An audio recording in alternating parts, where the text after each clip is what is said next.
Johnny Carson was the best friend of the American people for 30 years. Millions of families had him over to their living rooms every single night. They laughed at him. They were happy because of him. And his famous "Good Night" put a whole country to sleep.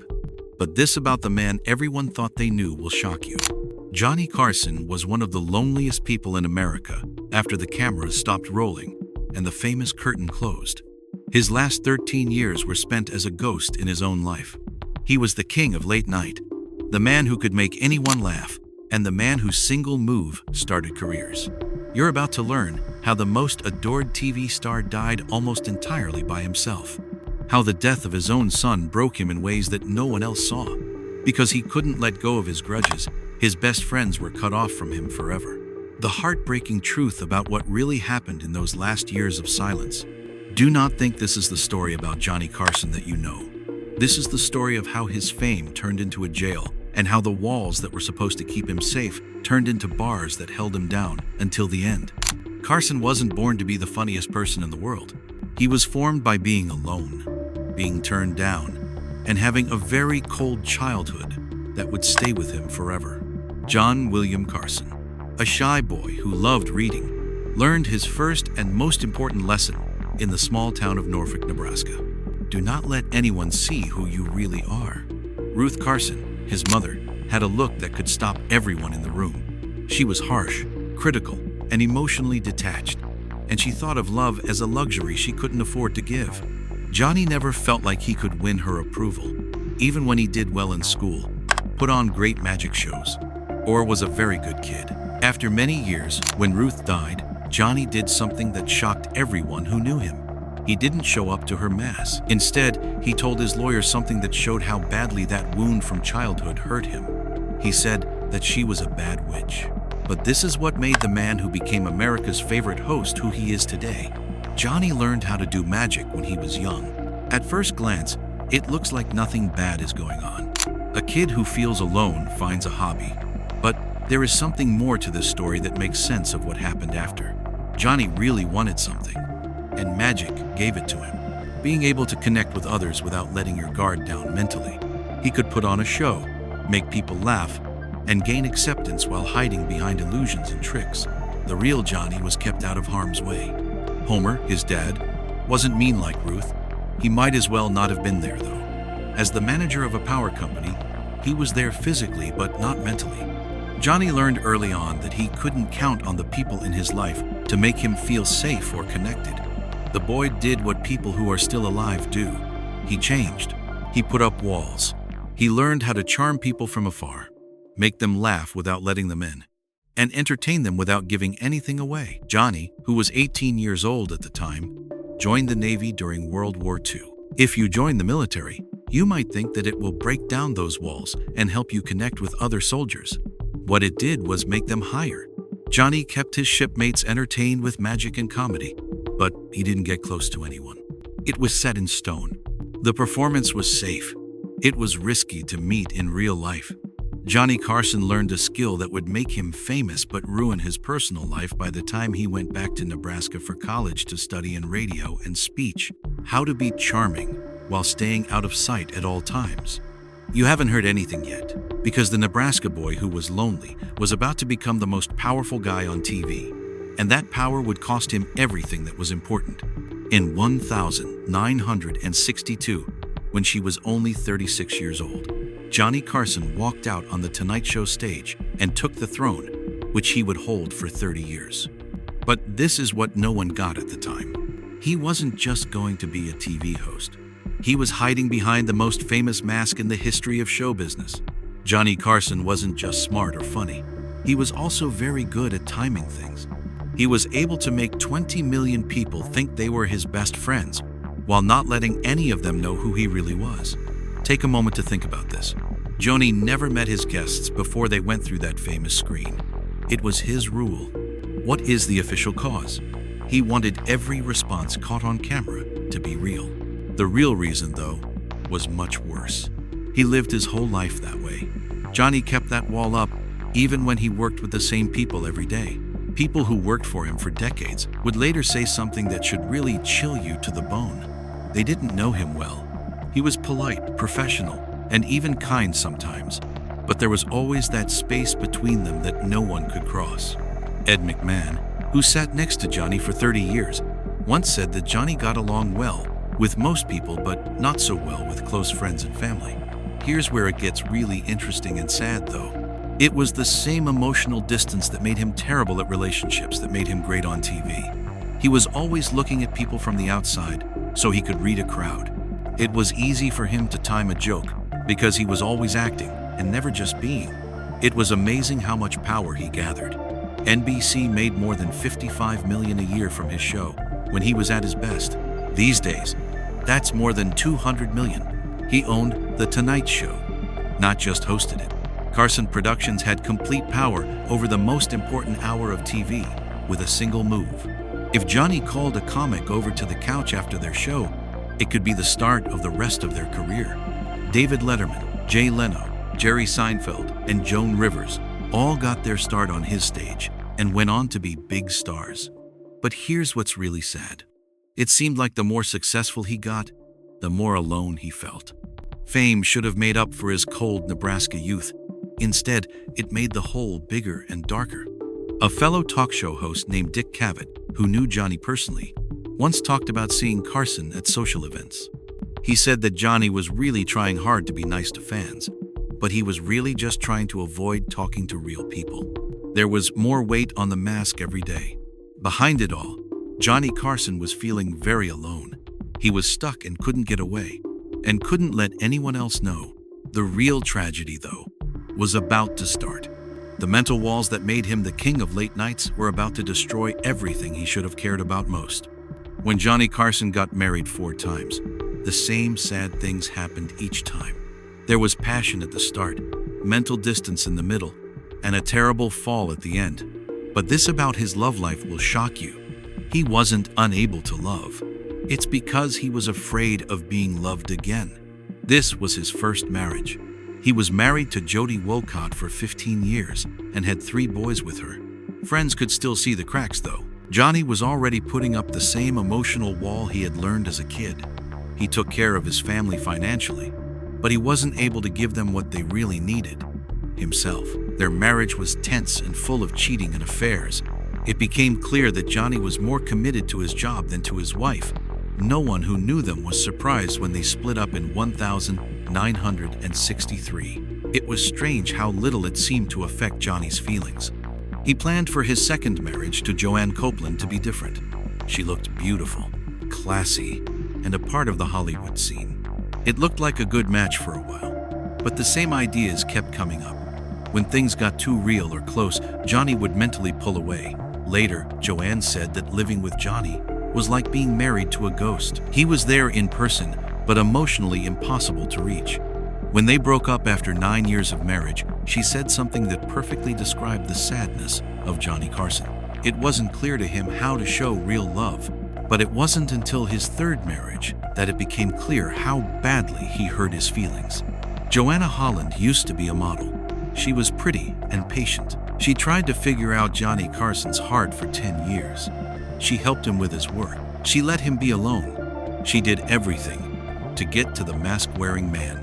After that, on their 10th wedding anniversary, she did something that shocked everyone, even Johnny. At a dinner that was supposed to be a celebration, Joanna gave him the papers for the divorce. She had thought of everything, because she knew that talking about their relationship face-to-face might not be possible with a man who hates being in emotional conflict. Johnny's divorce payment was over $20 million, which was a world record at the time. But this will really hurt your feelings. Johnny tried and failed at love for decades and was married 4 times, but he never learned how to let someone in. Alexis Mass, his 4th and last wife, was not like the others. She was younger and didn't like being the center of attention, and seemed to accept Johnny just the way he was: cold, guarded, and emotionally absent. Even though they were married until Johnny's death, she could never really get through the walls he had built for so long. Then there were his 3 kids, who should have been the most important people in his life, but weren't because he kept his feelings to himself. Christopher and Corey, his older boys, learned to live with the things their dad couldn't do. Their own lives went on. They stayed out of the spotlight, and they kept a polite but distant relationship with the guy who gave them everything except the one thing they needed most: his presence. Rick, his youngest son, was not like the others. Rick was emotional and needed to connect with other people very much, just like his father. He had problems with sadness, drugs, and the weight of being Johnny Carson's son, even though he never knew Johnny Carson the father. When Johnny and Rick were together, they missed chances, said things that they meant to say, and felt sorrow that ate them alive from the inside. For Johnny, that regret was about to turn into his worst tragedy and the wound that would finally, forever, shut him out of the world, from the world. On June 21, 1991, nothing was going to be different about that day for Johnny Carson. It was just another day. The day his mental walls fell apart, and he had to face the thing he feared most: real, terrible, uncontrollable pain. Rick, his youngest son, was driving in California along a highway by the coast. He died at the age of 39. He was a nature photographer who found peace in recording the world's beauty, which he couldn't seem to find in his personal life. Rick had been depressed and abusing drugs for many years. It was hard to carry the weight of being Johnny Carson's son and having a father who couldn't connect with him personally. However, he was busy that day with an outdoor project, trying to take pictures of the scenery he loved. There was a 125-foot drop for the car. Rick Carson was killed right away. Something inside Johnny broke when he got the call. The walls he'd made around himself couldn't keep the pain out for the first time as an adult. It wasn't a broken marriage or a business disagreement that he could leave or take charge of. This was his kid, and he was never coming back. Johnny Best had never been this way, according to people who knew him. He didn't do The Tonight Show for 4 weeks, which was a long break for someone who had been on it every night for 30 years. But this will really hurt your feelings. Johnny Carson couldn't let people in, not even when he was deeply sad and going through the worst tragedy a parent can go through. He supposedly didn't want to go to Rick's funeral so that it wouldn't turn into a media show. He had built walls for so long that not even the death of his son could break them down. When he went back to the show, he honored Rick in the only way he knew how, from behind his desk in front of millions of strangers, keeping his feelings in check. He just said that Rick was a nice person who made people smile when they were with him and showed a picture of a sunset that Rick had taken. He was Johnny's bandleader for a long time and one of the few people he trusted. Doc Severinsen later said that Johnny was never the same after Rick died. His eyes lost their light and never got it back. But Rick's death wasn't the only thing that made Johnny feel even more alone. His life was going in another direction that was making his world smaller and smaller every day. He could hold grudges that would never go away. And Joan Rivers was the one who learned this lesson the hard way. Johnny had trained Joan for years, made her his most trusted guest host, and many people in the business thought of her as his best friend. He found her, pushed her, and made her his regular guest host, making her his clear heir. Fox gave Joan her own late-night show in 1986. This was her 1 in a million chance to leave Johnny's shade and become a star in her own right. But there was something wrong. She was scared to tell Johnny what happened. Joanie knew Joan would not like the news because they were close. The choice she made would stay with her for the rest of her life. She agreed to the deal, not telling him first. Johnny felt totally cheated when he found out from someone else. He wouldn't answer the phone when Joan tried to call him to explain. He hung up on her when she finally got through to him. Then Johnny Carson did what he always did when he felt lied to. He cried. He left her out of his life for good. He not only stopped talking to Joan Rivers, but she was also banned from The Tonight Show. For the rest of his time as host, he couldn't say her name. The staff called it the Joan embargo. The events had terrible results. Carson is said to have put pressure on guests not to go on Joan's Fox show, which made it hard to do well. After a little more than a year, the show was ending. Edgar, her husband, killed himself a few months after the show failed. He blamed her for it. Joan, who was broken by sadness and guilt, tried very hard to get in touch with Johnny. When Rick died, she called, wrote letters, and sent condolence cards. It didn't work. The door was always locked. It wasn't just about business or lying.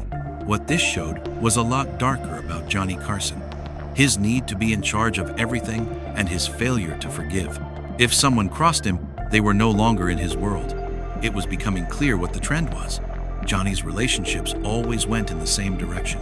At first, there was a link, but as the distance grew, it was cut off completely. He was deliberately cutting himself off from everyone who had ever been important to him. When Johnny Carson said he was retiring in 1991, he had already made himself a safe place to be alone. He was broken up over the death of his son. He had lost friends because he held grudges, and his mental walls were so high that almost no one could reach him at all. The late-night king was getting ready to be the most lonely person in America. People in the United States watched Johnny Carson leave The Tonight Show on May 22, 1992. For people who thought they knew him, what happened next would shock them.